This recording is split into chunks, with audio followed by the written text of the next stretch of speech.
की जानकारी बा मालिक तने अपना हथवा से भी छिट के बता दी थी मालिक।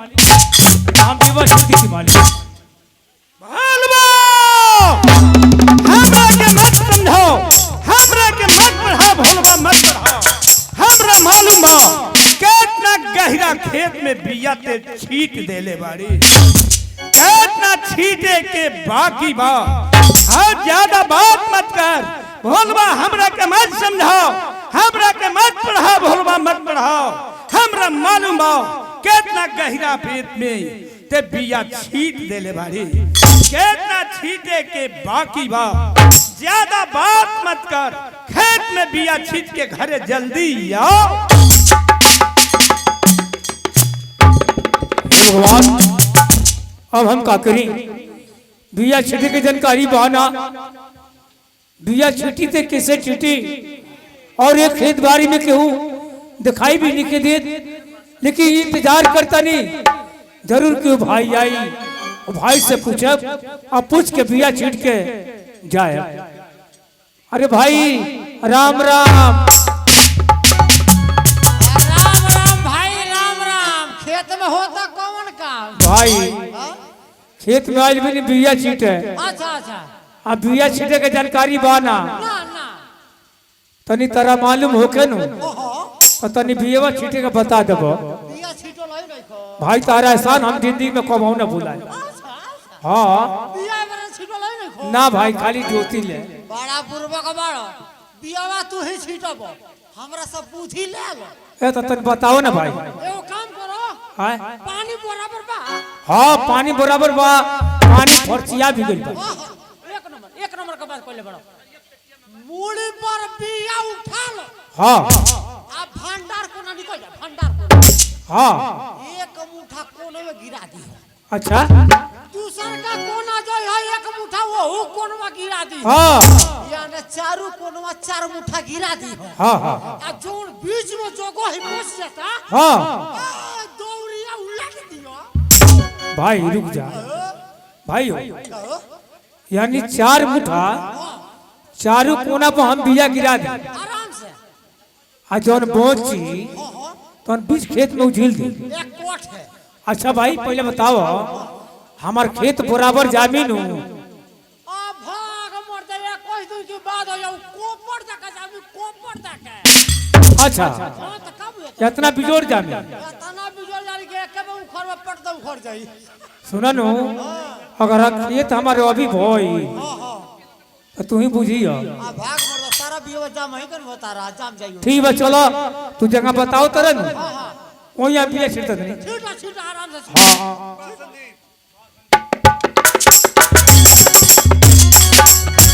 Hello hello. कभी हंसना है कभी रोना है, जीवन सुख दुख का संगम है। जीवन सुख दुख का संगम है। कभी पतझड़ है कभी सावन है, ये आता जाता मौसम है।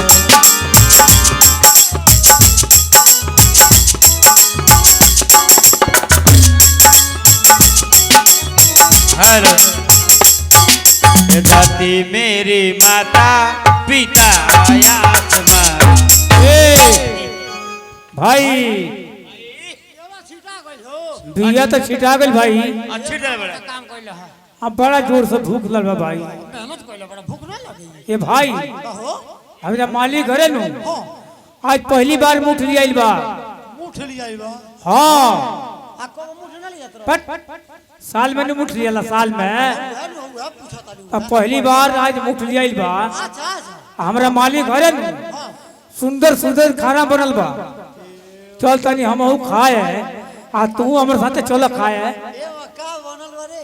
बा यार तोरा लायक बनबे यार, तोरा लायक। हमरा लाया हाँ वो कहा हो। हूर के पाकल बा आ तूर के खाए के बा। आ भाग रे मर जा। भूर का हेलो भूर का खाएगा। हाँ ओई का नाम नु बेरहनी है, बेरहनी है। है ओका बेरहनी कहल जाला। बेरो है कजला बेरो ही चला खाई जाई ए चला का हमनी का हुरल का खाई जाई हां आ ठाकुर साहब हमनी का धुरल का खाई हां फट चल पटई पे पाती लिख के अरे भेजावे घर की सोनिया पेठैया बादरा हमके मोती कनिया बादरा हमके पति जैसन पतिया बैठैया बादरा हमके पति जैसन पतिया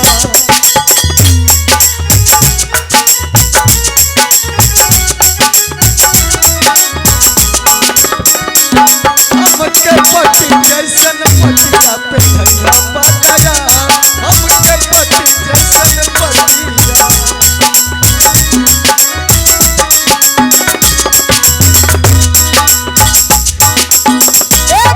ए मास्टर जी ए देखनी हमरा भोला के सलाम अलैकुम और खुश हमार बाबू आ गइल हां मलकिन खेत बवा गई अब भूख बड़ा जोर से लागल बा कुछ बनौले बानी हां बाप रे बाप कुछ बनल बानी बहुत कुछ बनल बा ए मलकिन पानी लिया भोला आ बाप रे तहरा खातिर दाल भात पकौड़ी हां बड़ी बचका हां सब कुछ बनौले बानी चली तो काम खइबे करे बात ए पानी ले हाथ गोड़ धोई पानी हां पानी बहुत बा लिया तो रे बाकी मेरा पानी बहुत गरम बा हां आ गरम बा पनिया गरम बा फ्रिज में रहल का हां चल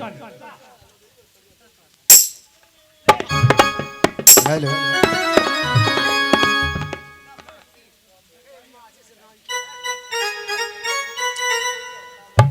ए भोला कामर के हे जा हम लिपले बानी हां हेजा लिपले बनी आज पूरा लिपाइल पोताइल बा घर हां तो चली हो जा बैठो तनी हम तू ये बैठ के खा चल समझो और समझाओ थोड़ी में मौज मनाओ दाल रोटी खाओ प्रभु के गुण गाओ दाल रोटी खाओ प्रभु के गुण गाओ समझो और समझाओ थोड़ी में मौज मनाओ दाल रोटी खाओ प्रभु के गुण गाओ दाल रोटी खाओ प्रभु के गुण गाओ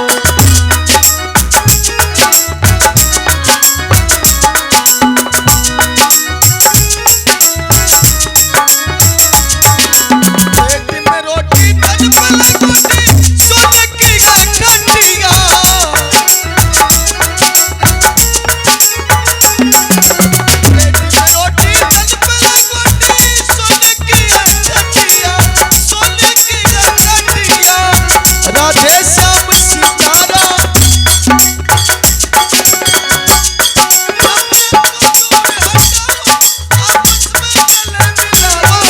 रोटी खाओ प्रभु के गुण गाओ दाल रोटी खाओ प्रभु के गुण गाओ दाल रोटी खाओ अरे ठेकुराइन हमरा बहुत जोर से भूख लागल बा तनी हमरो के खियाव बहुत जोर से भूख लागल बा ठेकुराइन तनी हमरो के खियाव ठेकुराइन हमरो के खियाव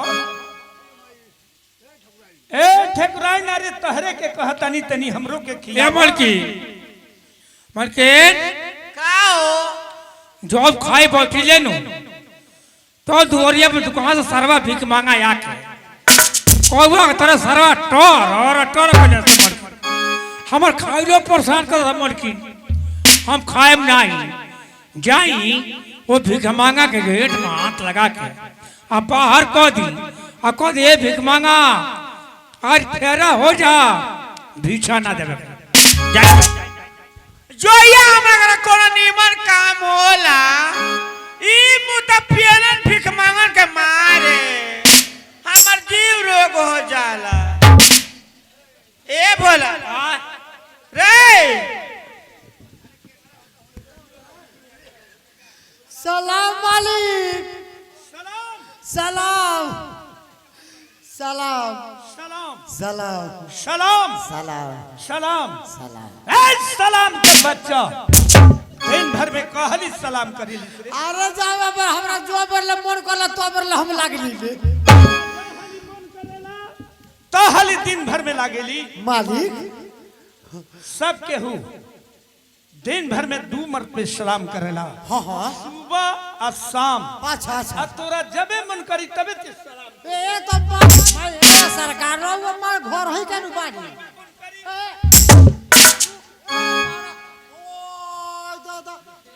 ए मारा त मार के छोड़ सलाम करे सक आदमी खी बोल बात कहा रउआ मालिक होई ए सरकार जानता नहीं का कहता हूं भोला बा को रउआ कहता जे ए मालकिन हम हूं भूख खाई बानी अरे हम हूं खाई ले तो ऊ कहता एगो तो एगो हराई थकाई आई रे आ जो खाए बैठी रे तो सरवा भीख मांगा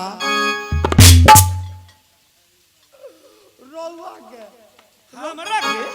हमरा कोई दिया का हमरा कोई आकि तोरा के ओ हमरा कोई दिया हमरा का ना कोता सरवा भीख मांगा अच्छा रउआ के जो खाए बैठी रे तो कौन हर कोन करत रहला ए मालकिन खाइलो प्रसार करेला कोई दी आई मुठनी आई भाई भीछा ना देवे के आ नोई समर तो गर्दन में हाथ लगा के बाहर निकाल देवे के इतना बात भोलवा कह दलसिया रउआ के हमरा के तो हमरा कोई अते वही दी रहले है आराम से सुनो तो अपना कान से सुनत रहले है खूब मजा से सुनत रही अते कुछो ना कहले है ए तो हम का कहब ते कुछो ना कहबी तोरा मालिक की तोरा सामने केहू कुछ कह दिया ते कुछो ना कहबी कुछ ना कहबे ते और ई हंसत रही आ हमरा के कोई तो सुनावत रही ओकर जवाब तोरा दे देब चल हने चल हट हट हट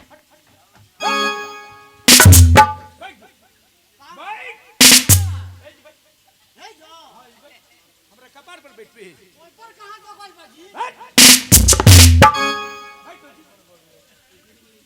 अरे ठकुराई भीख मांगा ना हुवन घर के? के मालिक ठाकुर हुवन भगवान हमरो के पेट डाले बानी के है रो अरे ठाकुर हुवन ठाकुर बाप रे बाप ठाकुर साहब आइल बानी तो कोई का कहतनी हमरो के भगवान पेट डाले बड़े बहुत जोर से भूख लागल बा अच्छा तनी हमरो के खियाबा बाप रे बाप अबे न हुर के कोइला हो आ फिर हुरे खसिया गइलो हमने हुर के गईनी हां अब फिर हुरे खातिर चली आई अहो नहीं के हुरे सलाम मालिक फिर देखो हुआ पतिया कहत अच्छा ते एगो बात बतला हां ते सलाम करता रे कि जरला पर फोरन देता रे तो हम घरों में बानी तो हम कहां जाई रउआ बताई एगो बात बतला जब हमनी के दोनों बेकत के हां कोनो बात के झगड़ा लगला वही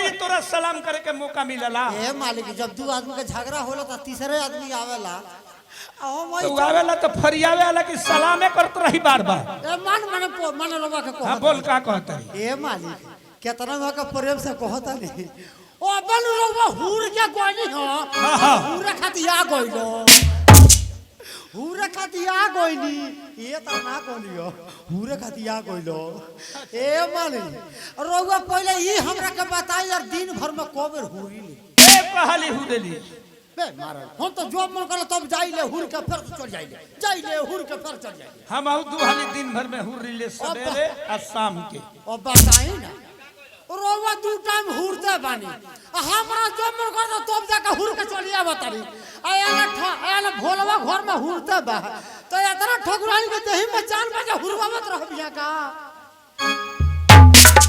हाली है डॉक्टर साहब के मलकाइन हमरा सीन पर खुश होकर के 100 रुपया का पुरस्कार दिले बानी 101 रुपया हमरा तरफ से नमस्कार बा हां जे तोरो बिया में हमने काहे जा ता बोल का बोली रवा तो पैसा का फेर मरवानी है तो का बोली अरे तो अब बोलना फिर नहीं दोहरा सका। आ दोहराई रवा का तो दोहरा तो रवा देले बानी। हाँ हां हम का दोहरावा के बाहर तो जो हां जो हम बोल तनी जाता नहीं जो जाता नहीं गईले अबे हे जल आगे गईले जो जो जो अरे ठकुराइन अरे तनी हमरो के खियाओ बहुत जोर से भूख लागल बा। तो बैठी अरे कहवा बैठी बाप रे कहाँ बैठी ए बिलोटा ए बाबू कहता नहीं कि हम कहाँ बैठी ए हमारे आंगना इतना चाकर बा चार को बारात खाई चुप चुप सुना ना हमारे अंगना इतना चाकर बा ये दूगो बारात बैठ के एक बार भोजन कोली कोतर कहाँ बैठी रोमना के आगे में तू हाथी सब आ जाया अरे आगन तो बहुत चाकर बत्ते तनी जगह बतइबे जे हम कहवा बैठी। हमरा बोरिया में पड़ जाई बच्चे में कपड़ा पर मुड़िया पर कहाँ जगह बाहू कोई पड़ता हमर कहाँ बैठ गोड़वे नहीं आती। हई दुआर का चाकर अंगना बा अच्छा ठीक बा आ कहाँ बैठ ए तो है कोन्ही वाला घर में बैठत तनी हाँ तो बैठी जाई तो बैठी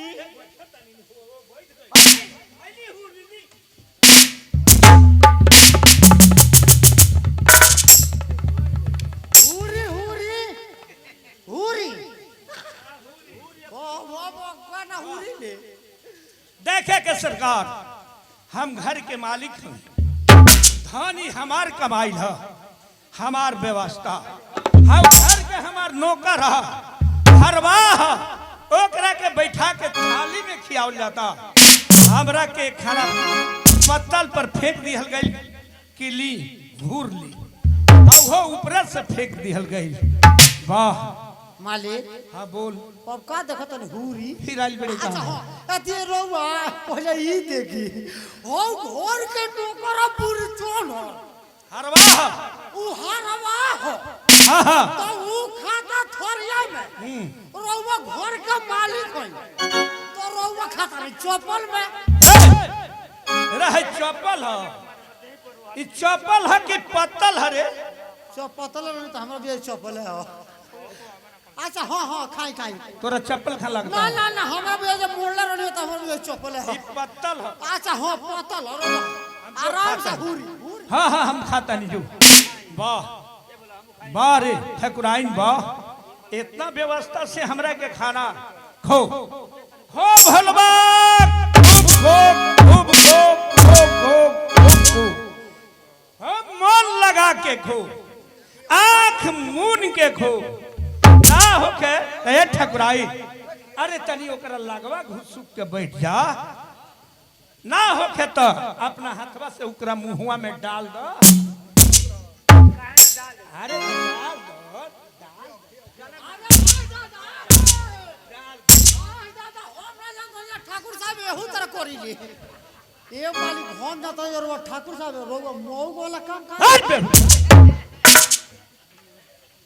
ठकुराई अरे गरम होत है तनी पंखा डोला द पंखा अरे तनी पंखा डोला द हाँ नहीं क्या पंखा तो चरवे से डोला द अंगुरी से गरगोच के खो खूब हलवा खूब खूब खूब खूब खूब खूब खूब लेकिन कान खोल के सुन ले जहिया तोर पेट फूली तैया ठाकुर चारना के टबलेटो कीन के ना दिए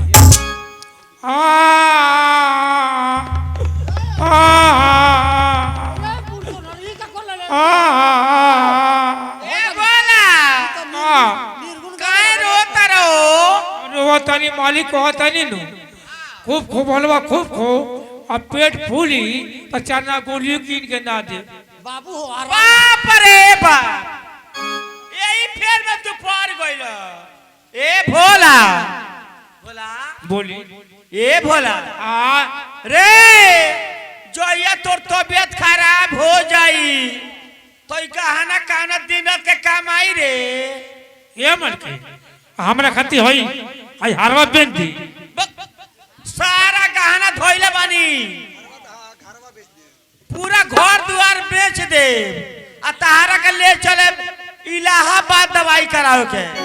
ये मन की तब हमरा कहना बात का डर बा, जब खाए तबीयत खराब होई और वह सब बेच के हमका दवा करा दी तो हम और खाए।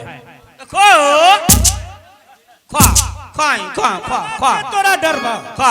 अरे हम लोग चार ना के टैबलेट किन के ना दे ठाकुराई के दे पर जितना गहना बा तोरा के बेच के अच्छा से ले जाके डॉक्टर के पास दिखा दी है, दवाई करा दी है, बहुत से ठीक ना होवे तो ले जाके तोरा के है बिल्डिंग बेच के हॉस्पिटल में भर्ती करा के तोरा के अच्छा से दवाई करा दी है। अब तोरा कौना बात के डर बा, अब लगा के खो, ठीक डुबा के खो, लेकिन खो भलवा खो खो खो खो खो खो ले हाय हो।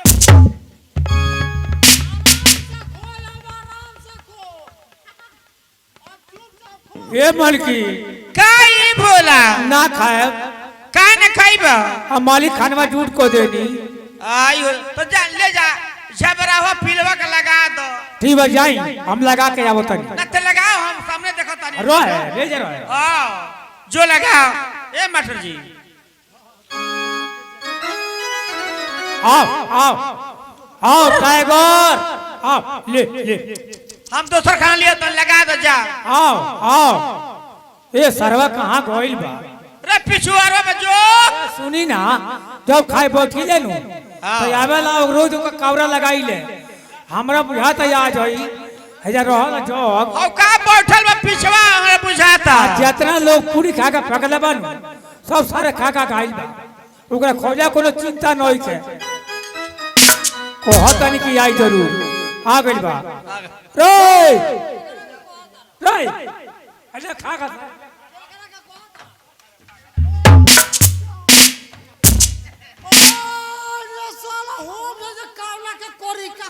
बनावता होई पूरी खा के झूठ लगावता। आज एकरा का मारा तो बिना मोरले छोड़ देबो। अरे हम ना रहबा ए बालमुआ ओ मना रहबे राजा जी। अरे बरौरी महालिया सब दिन के बोलिया